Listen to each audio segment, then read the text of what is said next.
हिंदुस्तान पर सबसे बड़ा वायरस अटैक हुआ है। एक दिन के अंदर 2 लाख मामले सामने आने से हड़कंप मच गया। कोरोना के कहर के ऐसे ऐसे खौफनाक दृश्य सामने आ रहे हैं कि यकीन करना मुश्किल है। वायरस के महासंकट के बीच महाराष्ट्र के बाद दिल्ली सरकार ने भी बड़ा फैसला किया है। दिल्ली में वीकेंड लॉकडाउन लगा दिया गया है। TV9 भारतवर्ष की ये Delhi to Maharashtra corona report देखिए। यकीन मानिए ये वक्त बेहद सावधानी बरतने का है। राज्य सरकारें अपना फर्ज निभा रही हैं, लेकिन क्या हम कोरोना के खिलाफ जंग में सही ट्रैक पर हैं? जरा सोचिएगा। वीकेंड के ऊपर कर्फ्यू दिल्ली के अंदर लगाया जाएगा।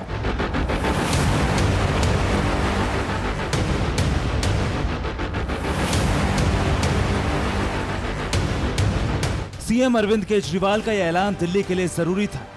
वायरस की बिछाई बिसात पर दिल्ली जिस तेजी के साथ लड़खड़ाने लगी थी, उससे निपटने के लिए केजरीवाल के पास यही एक त्वरित उपाय था।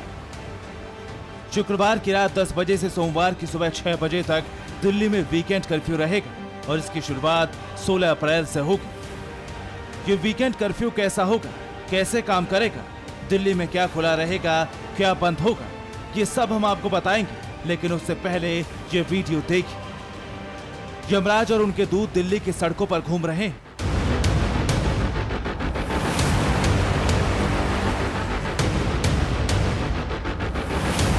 तस्वीरें भ्रामक हो सकती हैं, लेकिन यम और यमदूत के स्वच्छंद विचरण का बैकग्राउंड नहीं।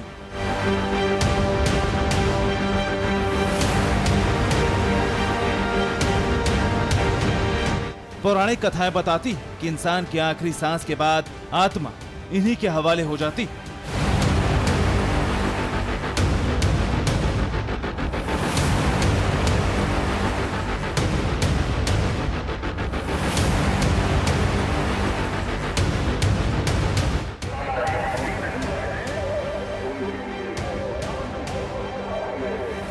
कथाओं से निकलकर यमराज एंड कंपनी को दिल्ली की सड़कों पर प्रासंगिक होने के पीछे 2 वजह हैं। पहला कोरोना और दूसरी हमारी लापरवाही।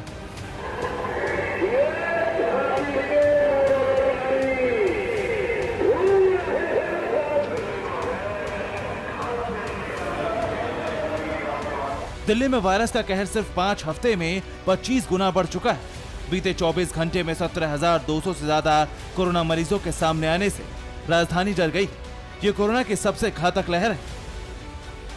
जिन्हें कोरोना के प्राण पखेरु लेने के हुनर पर शक है, उन्हें जागरूक करने के लिए दिल्ली पुलिस इन यमराज का इस्तेमाल कर रही है। लेकिन सरकार ऐसा नहीं कर सकती, इसलिए दिल्ली के सीएम को वीकेंड कर्फ्यू जैसा कड़ा कदम उठाना पड़ा। इस दौरान दिल्ली में पाबंदी का स्वरूप कैसा होगा, ये खुद अरविंद केजरीवाल से समझिए। मॉल्स, जिम्स, स्पाज और ऑडिटोरियम्स को फिलहाल बंद करने के निर्देश दिए जा रहे हैं। सिनेमा हॉल्स 30% की कैपेसिटी पे चल सकते हैं। वीकली मार्केट्स जो हैं वो एक वीकली मार्केट पर डे पर जोन के हिसाब से अलाउ किया जाएगा और वीकली मार्केट में ज़्यादा भीड़ ना हो, इसके लिए भी स्पेशल इंतज़ाम कुछ किए जा रहे हैं, जिसके आज ऑर्डर निकाले जाएंगे। नाइट कर्फ्यू पहले से ही 6 अप्रैल से 30 अप्रैल तक के लिए लागू है। अब वीकेंड कर्फ्यू के मायने ये हैं कि सिर्फ विशेष जो सेवाएं हैं उन्हीं को अनुमति होगी। जो विशेष सेवा में लोग लगे हैं वही लोग घरों से बाहर निकल पाएंगे, क्योंकि दिल्ली के जो बाजार हैं कुछ आपको इस तरीके से दिखाई देते हैं। अभी दोपहर का समय है, उसके बावजूद भी आपको सड़कों पर भीड़ दिखाई देगी। ये लक्ष्मी नगर चौराहे की तस्वीरें हैं। सरकार का मानना यह है कि वीकेंड पर लोग घूमने फिरने के लिए ज़्यादा निकलते हैं और जिनको ज़रूरी काम होता है वो वीक डेज में अपना काम कर लेते हैं। ऐसे में उस भीड़ को रोका जाए जो बिना किसी ज़रूरी काम के सड़कों पर घूम रही है। अब हम आपको दिल्ली के ITO कब्रिस्तान से चौंकाने वाला कोरोना सच बताते हैं। यहाँ लाशें दफनाने वाले मोहम्मद शमीम बताते हैं कि अप्रैल के महीने से पहले 45 दिन में सिर्फ 5 लाशें दफनाई जाती थी, लेकिन बीते 15 दिनों में 70 लाशें यहाँ पहुंची हैं। और तो और यहाँ कब्र पर वेटिंग का टैग भी चस्पा हो चुका है। कोरोना ने इंसानों से 2 गज जमीन का हक भी छीन लिया है। ITO का कब्रिस्तान है। आप यहाँ पर तस्वीरें देखेंगे तो आपको हर जगह सिर्फ कब्र नजर आएंगी और ये पूरे कोरोना काल के निशान हैं जो यहाँ पर छूटे हुए हैं। लेकिन अब जैसे जैसे मामले बढ़ रहे हैं, कोरोना बेकाबू हो रहा है, तो यहाँ पर जो शव पहुँच रहे हैं उनकी संख्या भी लगातार बढ़ रही है। लेकिन क्या इतने गंभीर हालात के बाद भी दिल्ली संभली? क्या कोरोना ब्लास्ट होने के बाद भी राजधानी में लोग कोरोना से खौफ खा रहे हैं? क्या दिल्ली सरकार का वीकेंड कर्फ्यू असरदार होगा? ये जानने के लिए TV9 भारतवर्ष के रिपोर्टर दिल्ली के कई इलाकों में गए और वहां जो देखा वो सन्न कर देने वाला था। और हम लगातार उन जगहों पर जा रहे हैं ये पड़ताल करने के लिए जो कंटेनमेंट जोन्स में जिनको रखा गया है, क्या वहाँ पर रूल्स का पालन हो रहा है। तो आप यहाँ पर मेरे पीछे देखेंगे कि दो मुख्य रूल जो बनाए गए हैं वो एक पहला रूल है कि आपको मास्क लगाना बहुत ज़रूरी है। दूसरा जो रूल है वो ये है कि आपको सोशल डिस्टेंस के नियम का पालन करना बहुत ज़रूरी है। और आनंद विहार बस अड्डे पर ये वेटिंग एरिया आप इसको कह सकते हैं। और आप यहाँ पर देखेंगे कि जो यात्री हैं वो आपको बहुत सारे ऐसे नज़र आ जाएंगे जिन्होंने मास्क नहीं लगाया है। मेरे पीछे आप ये पूरा परिवार देखेंगे, बैठे हुए हैं, इनमें से बच्चों ने मास्क नहीं लगाया हुआ है। पीछे बस देखेंगे जो कहा जा रहा है कि बस में 50% लोग यात्री ट्रैवल कर सकते हैं, तो 50% की वो संख्या नहीं है। लॉकडाउन और वायरस के प्रकोप के बीच दिल्ली में पलायन पार्ट 2 जारी है। रेलवे स्टेशन और बस स्टेशन पर हर रोज हजारों की भीड़ जुट रही और अपने अपने घर वापस जा रही। दिल्ली सरकार ने ऐसी जगहों पर बाहर से आने वाले यात्रियों के लिए कोरोना टेस्ट जरूरी कर दिया है। दूसरे राज्यों से दिल्ली आने वालों के लिए रैंडम टेस्टिंग कैंप लगाए गए हैं ताकि कोरोना की चेन को तोड़ा जा सके।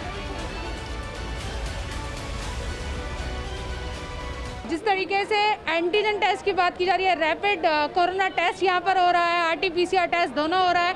डॉक्टर्स की सारी टीम मौजूद है और लगातार जो लोग आ रहे हैं यात्रा करके उनको रोका जा रहा है। और ये प्रोसेस है। यहाँ पर आप देखेंगे कि जो नंबर इनको दिए जा रहे हैं, आप देख रहे हैं सबके पास में एक स्लिप्स है, ये नंबर यहाँ पर लिखा जा रहा है, नाम, पता, फ़ोन नंबर।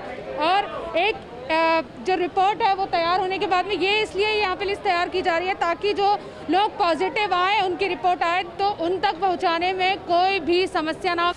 दिल्ली के बाद अब आपको ले चलते हैं महाराष्ट्र, जहां हालात दिल्ली से भी खराब है। महाराष्ट्र में कोरोना के मामले 50,000 का कांटा हर रोज तोड़ रहे हैं।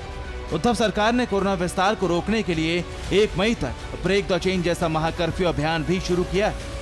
TV9 भारतवर्ष ने महाराष्ट्र के कई शहरों में इस नए किस्म के लॉकडाउन का ताजा हाल जाना और ये पड़ताल की कि क्या वाकई महाकर्फ्यू का महाराष्ट्र में कोई असर है। ये आप देखिए, ये जो पूरा इलाका है हमेशा जो है खचाखच ट्रैफिक से भरा रहता था, लेकिन आज आप तस्वीरें देखिए, पूरी तरह से रोड पर सन्नाटा है। आपको बता दें कि जो पब्लिक ट्रांसपोर्ट है उसे चलाने के लिए परमिशन दी गई है सरकार की तरफ से, इसलिए आपको ऑटो रिक्शा दिखाई दे रहे हैं, क्योंकि लोगों को इमरजेंसी अगर कहीं जाना पड़ा तो ऐसे में यातायात की सुविधा होनी चाहिए। साथ ही वैक्सीन इस वक्त लग रही है, ऐसे में वैक्सीन लेने के लिए लोग अगर बाहर निकलें तो उन्हें वैक्सीनेशन सेंटर तक जाने के लिए गाड़ी होनी चाहिए, इसलिए पब्लिक ट्रांसपोर्ट को अनुमति दी है।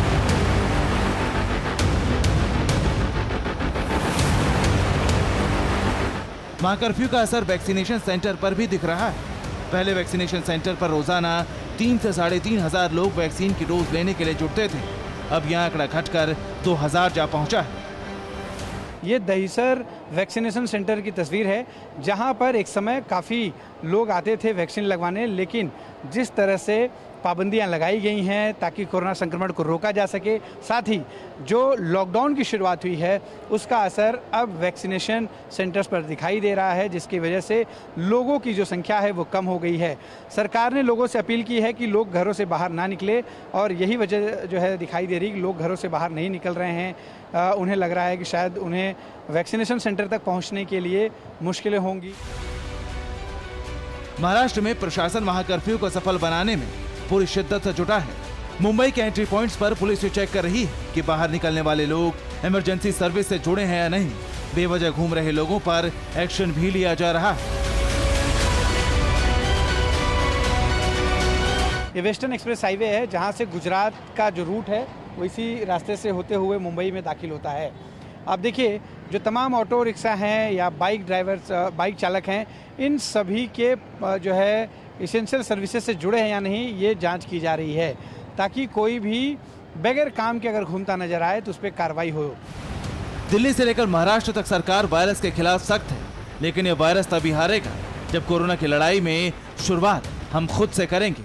मास्क हमें पहनना है, सोशल डिस्टेंसिंग का पालन हमें करना है, बड़ी गैदरिंग से हमें बचना है और अगर हमने ये नहीं किया तो अंजाम बहुत भयानक हो सकता है। Bureau report, TV9 Bharatvarsh. फिक्र आपकी, सोमवार से शुक्रवार रात 9 बजे सिर्फ TV9 भारतवर्ष पर।